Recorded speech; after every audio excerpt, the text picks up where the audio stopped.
મારે તો આનો બહુ જૂનો સંબંધ છે એમ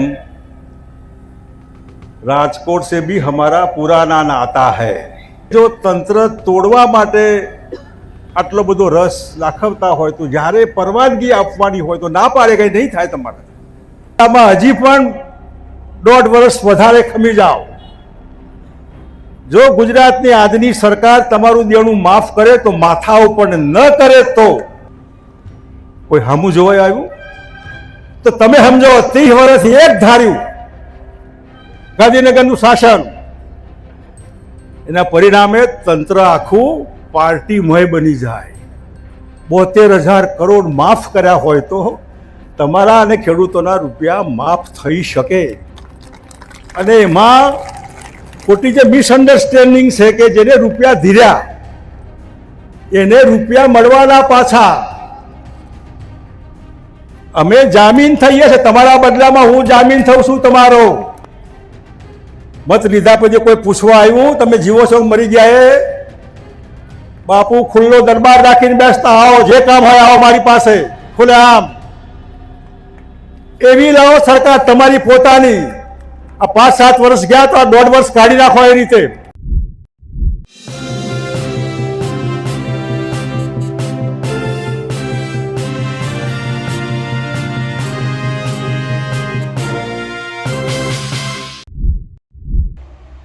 શંકરસિંહ વાઘેલા ગુજરાતની રાજનીતિના ભીષ્મ પિતામાં કહી શકાય. આમ તો તેમને હજુરિયાથી ઓળખાય છે, પણ તેમના અસ્તિત્વને પણ હજુ નકારી ન શકાય અને નવી પારી નવો દાવ રમવા માટે તેઓ હવે ફરીથી મથી રહ્યા છે. જાહેર મંચો ઉપરથી ભાજપ સરકારને આડે હાથો લઈ રહ્યા છે. શું છે તેમનો મુદ્દો એ સમજવા જેવી બાબત છે. નમસ્કાર, હું છું ચિંતામણી પુત્ર અનિલ પટેલ. સ્વાગત છે આપનો અમારા વિશેષ કાર્યક્રમમાં. આવો સાંભળીએ શંકરસિંહ વાઘેલા કેવી રીતે મોદીને, કેવી રીતે કેન્દ્ર સરકારને અને ભાજપ સરકારને અને ગુજરાત સરકારને આડો હાથે લઈ રહ્યા છે. આપણા પ્રધાનમંત્રી સાહેબ જ્યાં જાય ત્યાં મારે તો આનો બહુ જૂનો સંબંધ છે એમ રાજકોટ से भी हमारा पुराना नाता है અને આ સાચું છે, ખોટું નથી, ગપ્પું નથી. હું 69માં રાજકોટમાં રાજકારણની શરૂઆત જેને કહેવાય એવું રાજકોટ આજે જંગલ રાજ બને અને જંગલેશ્વરનો જે પ્લોટ હમણાં ખુલ્લો કર્યો ને બધા ગુંડા હતા, દારૂડિયા હતા અને તમારી મહેરબાનીથી હતા ને બધા સરકારની મહેરબાની સિવાય ત્યાં એ પ્લોટ ઉપર બાંધકામ થયું કેવી રીતે? તમે જો તંત્ર તોડવા માટે આટલો બધો રસ દાખવતા હોય તો જ્યારે પરવાનગી આપવાની હોય તો ના પાડે કંઈ નહીં થાય તમારાથી તમારું મકાન નહીં, દબાણ નહીં થાય. હપ્તા લેવાય છે, ખોટા ગુંડાઓને પાર્ટીમાં ખેસ પહેરાવાય છે, બળાત્કારીઓને ટોપી પહેરવામાં આવે, નિર્દોષ લોકોને તમે ગાંધી આશ્રમમાં લોકોને વ્યવસ્થા આપી, બીજે બધે આપણને વ્યવસ્થા બધા વૈકલ્પિક વ્યવસ્થા પણ માણસો છે એ ભાજપ વાળા છે બધા જેને ભાજપને મત આપેલા. આ કરવત છે, આમ જાય તો એ કાપે અને આમ જાય તો એ કાપે. એટલે તમે જરા સમજો કે આ કેવા બનાવટી લોકો છે કે જેમને કોઈ એવી શરમ ના આવે કે આ માણસો છે. એમાં હિન્દુ મુસલમાન ન હોય, એમાં આહિર છે, માલધારી છે, કોળી સમાજ છે, બહુ બધા. ઠીક છે, એ તો એ વૈકલ્પિક વ્યવસ્થા આપે ને વ્યવસ્થા ના આપે તો એ બધા મિત્રો ભેગા થઈને મેયરના ઘેર જઈને મેયરનો બંગલો બી 2 નંબરમાં બને છે એવું પણ કોઈ કીધું. તમારી છૂટ, તમારે દબાણ કરવાની છૂટ, તમારે કરપ્શન કરવાની છૂટ. એટલે મેયરના બંગલાનો ઘેરાવ કરો ને ત્યાં જઈને વ્યવસ્થા કરો કે આ કેમ આવી રીતે ચાલે. અહીં આજે તમારી પાસે કર્જ મુક્તિની વાત લઈને બધા આવ્યા છે. આમને કોઈ સ્વાર્થ નથી. રાજકોટ વિધાનસભા કોર્પોરેશનમાં આ જાવેદ ચૌધરી હોય કે અમારા રાજેશ્વર બ્રહ્મભટ્ટ કે બીજા કે ઉમેદવાર નથી. અને જ્યારે આપણને એવું થાય કે બે પૈસા લીધા ક્યાંયથી, રોજ બરોજનો ધંધો હોય, આપણે ધંધાવાળા માણસ હોય, મકાન માટે લીધા, વાહન માટે લીધા, વેપાર માટે લીધા, બીજા ત્રીજા માટે, ભણવા માટે, તો ન ચક્કર ફર્યું. જે કલ્પનાથી આપણે દેવું કર્યું હોય એ ચક્કર ન ફર્યું. ન ફરવામાં ગુજરાત સરકારની જે કોરોના આવ્યો એ જવાબદાર હોય, નોટબંધી કરી એ જવાબદાર હોય, જીએસટી સૌથી ખોટો ટેક્સ, પ્રજા વેપારીઓ હેરાન પરેશાન અને સરકારની તિજોરી ભરાય, બોગસ અને ખોટો ટેક્સ માથે વર્ગ્યો હોય. આવા કારણોથી સમયે સમયે જે ચક્કર ફરવાનું હોય, લીધા હોય અને પાછા દેવાના હોય, એનો મેળ ન પડ્યો હોય, ન પડ્યો હોય અને ઉઘરાણીનો ત્રાસ જે માથે થયો હોય. આજ સવારે જ હું આ છાપું વાંચતો હતો અને તમારા માટે સુરતમાં પતિ પત્ની અને 9 વર્ષીય દીકરીનું ઝેરી પાવડર પીતા કરુણ મોત, એક દીકરીનો બચાવ, વ્યાજખોરની ઉઘરાણીથી ત્રાસી પરિવારનો આપઘાત. સુસાઇડ નોટમાં વૈભવ રૂંગટાના નામનો વ્યાજખોરનો ઉલ્લેખ. અમે તમને આમાંથી બચાવવા માંગીએ છીએ. જીવતો નર ભદ્રા પામે, આપણે આપઘાત નથી કરવાનો. જેને લીધા હોય લીધા, 25 વર્ષે બહુ ચિંતા નહીં કરો. એને માણસો આવા આપઘાત કરે, નિર્દોષ. તમે ફોટા જુઓ તો દયા આવે કે આવું રૂપારૂપ પરિવાર, પૈસા લીધા એને ત્રાસ એટલો કર્યો કે મરી જવાનું મન થયું. માણસ જ્યારે ક્યાંકથી રૂપિયા ઉછીના લે ત્યારે એ દિવસે ન છૂટકે.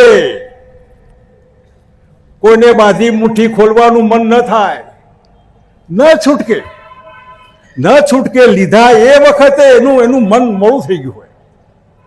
ભગવાન મને કોઈના પાસે હાથ લાંબો ન કરાવે, છૂટકો ન હોય, પરિવાર હોય, ધંધો હોય.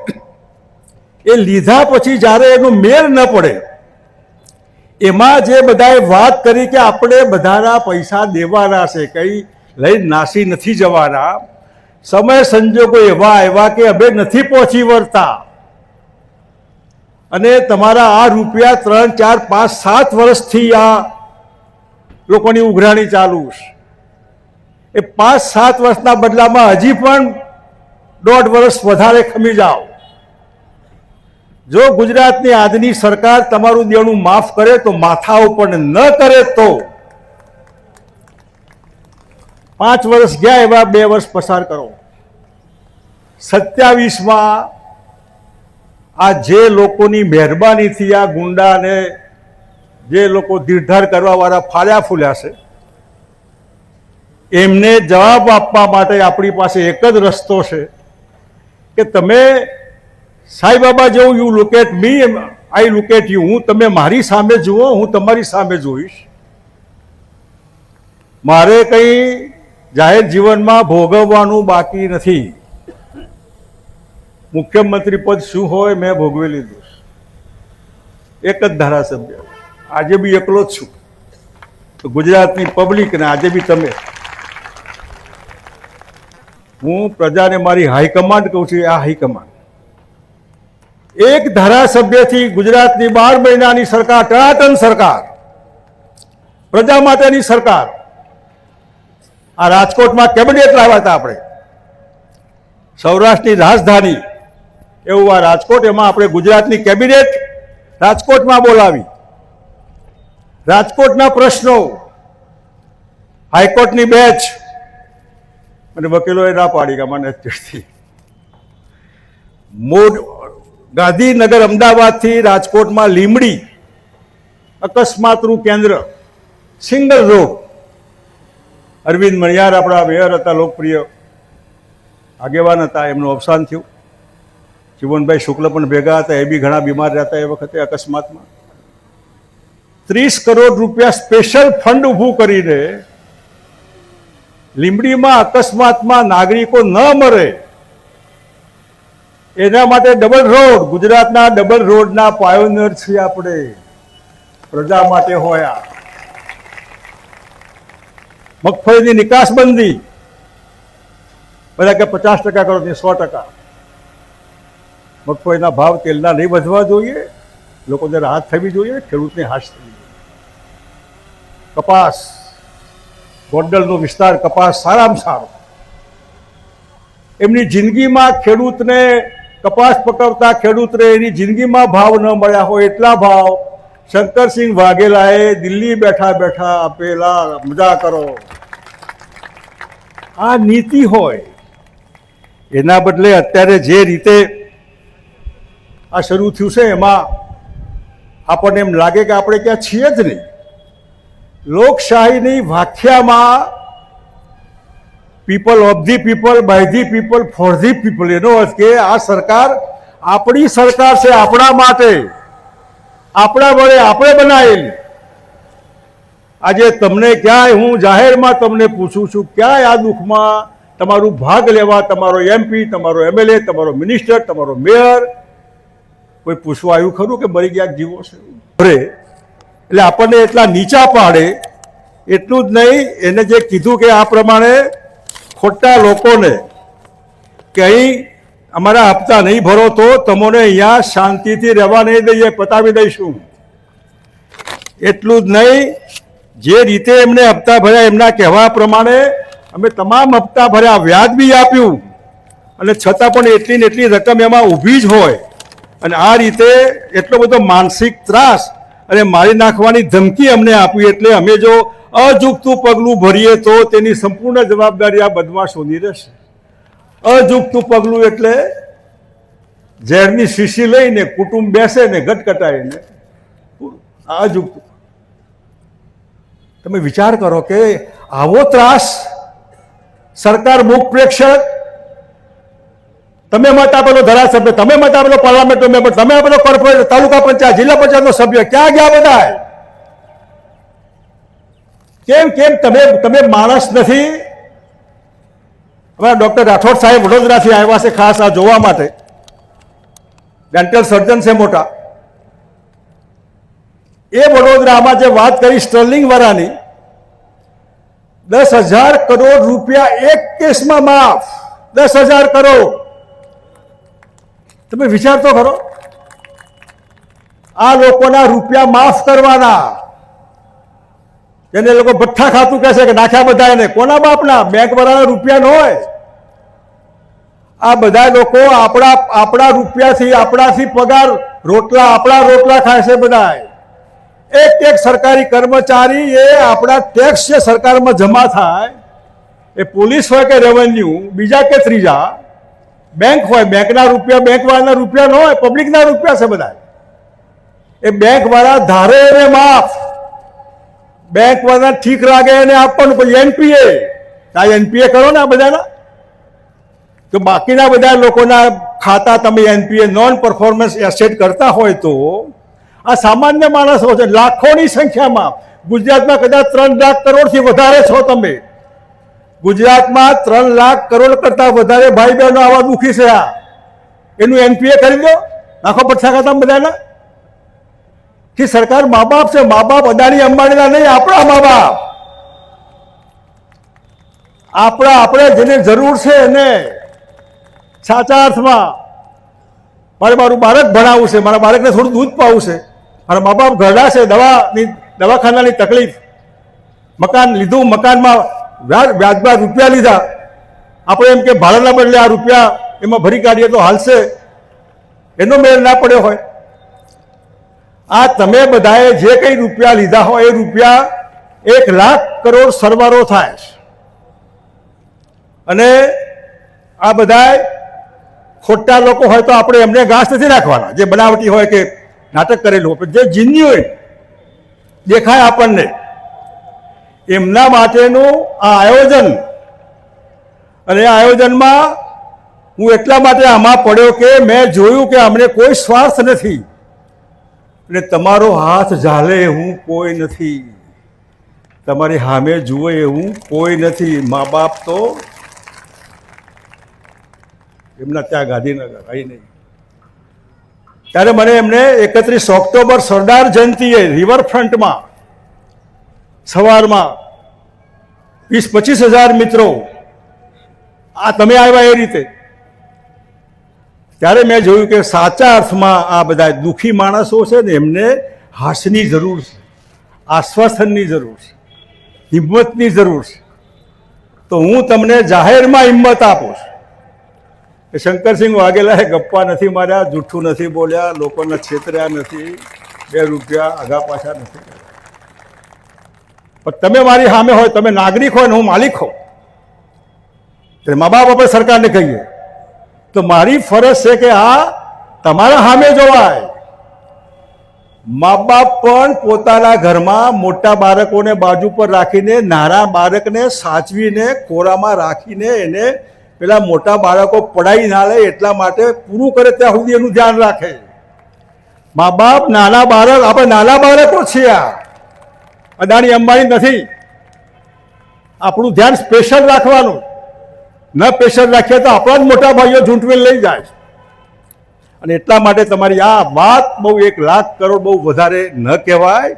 દરેકના રસ્તા નીકળે એમાં જો ભારત સરકારે 72,000 કરોડ રૂપિયા ખેડૂતોના 72,000 કરોડ માફ કર્યા હોય તો તમારા અને ખેડૂતોના રૂપિયા માફ થઈ શકે. અને એમાં ખોટી જે મિસઅન્ડરસ્ટેન્ડિંગ છે કે જેને રૂપિયા ધીર્યા એને રૂપિયા મળવાના પાછા. અમે જામીન થઈએ છીએ તમારા બદલામાં, હું જામીન થઉં છું તમારો જામીન એટલે ગુજરાત સરકારનો પ્રતિનિધિ. મારા ઘરમાં રૂપિયા ના હોય, ગુજરાત સરકાર હોય તો રૂપિયા મારા તમારા પોતાના જ રૂપિયા ગણી શકાય. એ સરકાર તરફથી તમારી આ ગેરંટી આપી હશે કે આ જેને ધીર્યા છે એને પૈસા પાછા મળશે. એના પૈસા એના તમારે નહીં, તમારી જવાબદારી સરકાર લેશે. ઓલાને પૈસા મળવાના, જેને કહેજો કે તારા પૈસા અમે નહીં, હવે સરકાર આપશે. ક્યારે આપશે? 4-5 વર્ષથી મેં નથી આપ્યો, પણ 2 વર્ષ પછી અમે આપી દઈશું, કારણ કે અમે નવી સરકાર આપીશું. એ સરકાર એ મા બાપ બનીને રોલ પ્લે કરશે. આ આખી વાતને આપણે સમજીએ કે આમાં જેને કંઈ તમારી પાસેથી લઈ લેવું હોય એવું નથી. અહીં અમે તમને હિંમત આપવા આવ્યા છે. તમારો મત મારે નથી લેવાનો, તમારો મત કોઈને દેવાનો. કોને દેવાનો? જ્યારે જે સમય આવે ને ઠીક લાગે એ વખતે. ત્યાં સુધીમાં જો જાગે ગાંધીનગરમાં એમના રામ જાગે તો કરજો, મકાન ના છે આપણે. પણ મને આટલા સુધી વિશ્વાસ છે કે આ ગલગોટિયા ગવર્મેન્ટ છે, ગલગલિયાવાળી સરકાર. પ્રજામાં રસ નહીં મળે એમને. તમારામાં નવા પૈસામાં રસ નથી. એ રસ હોય તો તમે દુઃખી છો એ પૂછવા આવે કેમ મત લઈ ગયા સામેથી. મત લીધા પછી કોઈ પૂછવા આવ્યું તમે જીવો છો મરી ગયા? એ બાપુ ખુલ્લો દરબાર રાખીને બેસતા, આવો જે કામ હોય આવો મારી પાસે ખુલે આમ. એવી લાવો સરકાર તમારી પોતાની. આ 5-7 વર્ષ ગયા તો આ 1.5 વર્ષ કાઢી નાખો એ રીતે. અને 1 પોઈન્ટ પ્રોગ્રામ, જ્યાં જાઓ ત્યાં. અને આ મારું કાગળનું એ પ્રમાણપત્ર ખાલી કાગળિયું ન હોય, એ કમિટમેન્ટ છે. અને કમિટમેન્ટ એ આવતીકાલની સરકાર તરફનું કમિટમેન્ટ છે. જે સરકાર મારી હોય, તમારી હોય, જે સરકારમાં કેબિનેટમાં પહેલો ઠરાવ કર્યા કે આ લોકોના દેણા માફ કરીને જે લોકોના લીધા હોય અલગ મિનિસ્ટ્રી બને, બેસે ભેગા થઈને બોલાવો ક્યારે કેટલા રૂપિયા આપ્યા, શું આપ્યું, તમને ક્લિયરન્સ મળી જાય, ઓને બી ક્લિયરન્સ મળી જાય, વાત પૂરી. તમે કરોડો રૂપિયા જાહેરાતોમાં, કરોડો રૂપિયા વાહવા, કરોડો રૂપિયા ટીવીમાં, મીડિયામાં, વિમાનમાં, હા ના ફલાણા ઢીકડામાં. આ તો લાખો રૂપિયા વાળા છે. કોઈના 2-5 કરોડ બાકી વાળો છે, કોઈ જેને 5 કરોડ બાકી હોય એવું. આ લાખો 2 લાખ, 5 લાખ, 7 લાખ, 10 લાખ, 15 લાખ, મકાન લીધો 20 લાખ. આ મકાન ભાડાનું, એના બદલે આ રૂપિયા લઈને વ્યાજ આપે છે. ભાડું પોતાનું મકાન થાય, ભાડું આપવું પડે, એના બદલે આ ગોઠવણથી બધું કરેલું છે. અને એટલા માટે આ જે સર્ટિફિકેટ મળે રાખી મૂકજો. અને આવી ગરમીમાં હેરાન થઈને દુઃખી થઈને તમે આવ્યા છો, જે નથી આવ્યા એ શરમમાં કોઈને શી ખબર પડે કે હું દેવાદાર છું. શરમ નહીં રાખો. શરમ રાખશો તો પેલો બૂમ પાડશે ત્યારે ખબર પડશે, અને એવી શરમમાં પેલું પગલું નહીં પડતા. એવી ખોટી શરમમાં મરી જવાનું, આપઘાત કરવાનું પસંદ ન કરે, એવી શરમ ન હોય, એવી આબરૂ ન હોય. જે આબરૂ આપઘાત કરાવે આબરૂ ન ચાલે. બાળકોનું જુઓ, ભવિષ્યનું જુઓ. ને કઈ પણ બાપુ બેઠા, ચિંતા નહીં કરો. શંકરસિંહ વાઘેલા તમારા પડખે ઊભા છે. જે બદમાશો છે એની દવા કરીશું. આવનાર દિવસોમાં હિંમતથી આગળ વધો. એ શબ્દો સાથે આપનો આભાર. જય હિન્દ. શંકરસિંહ વાઘેલાની વાત સાંભળીને આપને શું લાગે છે જરૂરથી અમારા કોમેન્ટ બોક્સમાં કોમેન્ટ કરજો. એ સિવાય અમારી યુટ્યુબ ચેનલને લાઈક કરો, સબસ્ક્રાઇબ કરો, બેલ આઇકન દબાવો. સાથે અમારી વેબસાઇટ છે www.gujaratplus.in. ત્યાં પણ તમે વધુ અપડેટ થઈ શકો છો. અત્યારે માટે બસ આટલું જ. નમસ્કાર.